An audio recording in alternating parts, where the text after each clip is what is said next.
Сегодняшний выпуск передачи «Кинолетопись Якутии» посвящен первой профессиональной балерине, народной артистке Якутской АССР, заслуженной артистке РСФСР Евдокии Александровне Степановой. О ее судьбе, учебе и жизни на сцене нам расскажет коллега балерины, заслуженный деятель искусств Республики Саха-Якутия Габышева Лира Львовна, чья жизнь и деятельность тесно связана с якутским балетом.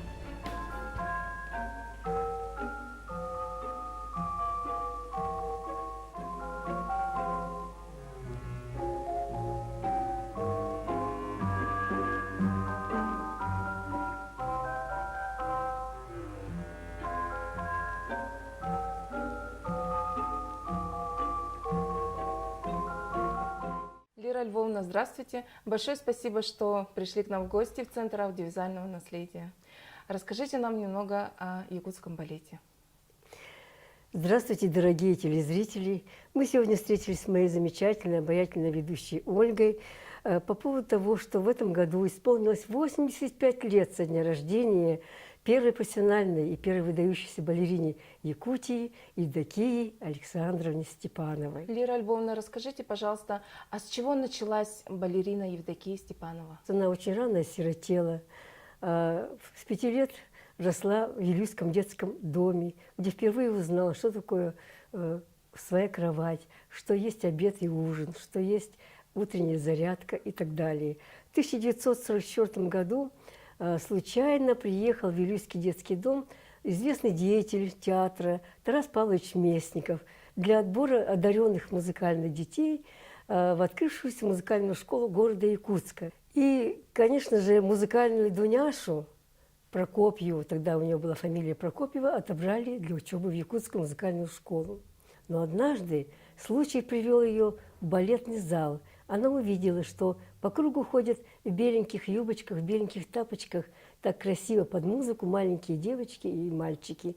И ей показалось, что это то самое родное, то, что и ждала всегда, и жаждала ее детская душа. И еще не зная свое призвание, она почувствовала его, не зная даже ни слова, что такое балет, что такое классический танец. И с тех пор она стала учиться на хореографическом отделении детской музыкальной школы. А затем учительницей, кстати, первой учительницей у нее была Аксинья Васильевна Посельская, первая якутская девушка, ставшая на кончике пуантов в балете «Сирсемегей. Полевой цветок» в 1947 году.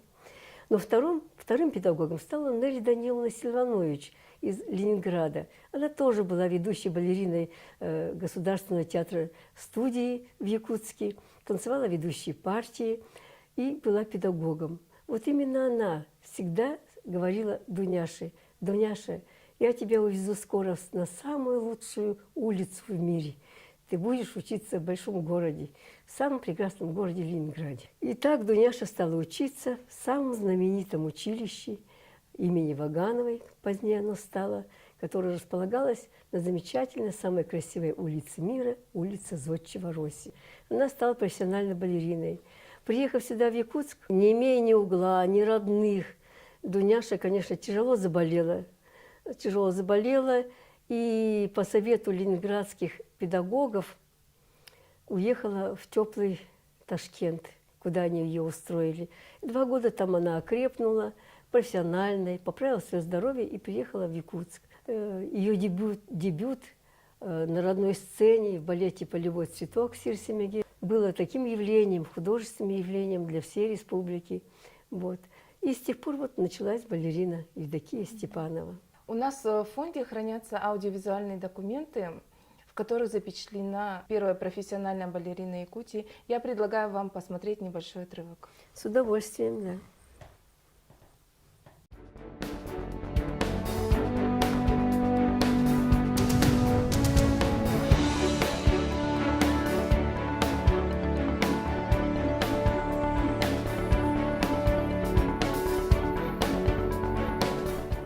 Вот она. Это 70-е годы. Это в Якутске, да. Тут она уже стала семейным человеком. Ее любимое стихотворение было стихотворение Киплинга, вот «Клятва», что ли. Наполни смыслом каждое мгновение часов и дней. Неумолимый век. Но творчество Евдокии напоминает такую, знаете, ослепительную высокую вершину, с высоты которой вот открылись новые перспективы развития нашего классического балета. Ее творчество богато не только, как сказать, перечислением ролей различных, вот, но богато тем, что она впервые соединила в себе гармонично мастерство классической танцовщицы и мастерство драматического артиста. Ведь, знаете, когда она станцевала Ромео и Джульетта в балете, создала образ Джульетты, народный артист СССР Дмитрий Ходулов так был впечатлен ее актерской игрой, что предлагал ей непременно вместе с ним сыграть Джульетту или Дездемону в его Отелло знаменитом. Что и говорит, конечно, якутская публика была ошеломлена ее потрясающим искусством, ее потрясающим мастерством и в «Ромео и Джульетта», и в балете «Чурумчуку», который был создан специально на ее индивидуальность. Сочинила балет Кира Дмитриевна Карпинская, московский балетмейстер, именно на эту балерину, на Евдокию Степанову. И благодаря таланту Евдокии Александровны этот балет продолжает жить на нашей сцене и сегодня. На нем выросло и растет, и этот балет дает путевку уже многим-многим поколениям ведущих мастеров нашего балета. А была ли у нее партия, которую она больше всего любила исполнять, в которой она чувствовала себя органично? Вот вы правильно сказали слово «органично». Органика вообще присуща была ее мастерству и ее танцу. Вот. Потому что она была органична что в «Ромео и Джульетта», что в партии Нюргуяны в Чурумчуку, что в партии актрисы венской примадонны в балете «Голубой Дунай». Она была органична и в классике, в балете «Жизель», исполняя партию Мирты, повелительницу Велис. Велисы – это девушки, умершие до свадьбы. Конечно, она здесь была лучшей и непревзойденной исполнительницей партии Мирты, и по сей день я считаю. Вот знаете, просто не только высокие прыжки, полетные такие, не только, вот знаете, скользящие движения магические, не только вот ее такой лик строгий, суровый, что-то, вот вы знаете, глядя на нее, пронизывал какой-то, знаете, мороз по коже шел. Честное слово, от этой партии. Что это было, вот даже трудно объяснить. Это же загадка таланта. Вообще загадка любого таланта, она, мне кажется, непостижима. Непостижима. Да, действительно, она очень восхищала многих. И даже поэт Семен Данилов написал песню ей. Мы все знаем эту песню «Якутяночка». Помните ли вы ее эмоции, когда она узнала о том, что ей посвятили песню? Дело в том, что они с Семеном Петровичем Даниловым жили в одном доме. Вот там, где 7-я почта сейчас, да? Вот. Часто встречались на почте, как вот Евдокия сама в этой книге, в книге с воспоминаниях говорила. Ну и мы часто встречались. Его раньше как-то было тесно, более тесное общение, что ли, между писателями, художниками. Мы часто посещали выставки, писатели часто встречались вместе с нами, молодые художники, композиторы, мелодисты. Вплотную как-то жизнь текла как-то очень тесно. Может, потому что талант притягивает другой талант, большой талант притягивает другой большой талант. Поэтому Семен Петрович как-то встретил ее и сказал: «Я смотрел ваш якутский танец» и написал стихотворение «Якутский танец». Вот действительно, это вот знаменитое стихотворение стало песней на музыку Аркадия Алексеева. Она была очень популярна благодаря и Наталье Трапезниковой, и благодаря Маргарите Суворовой, которые пели и на международных конкурсах, фестивалях, на международных сценах.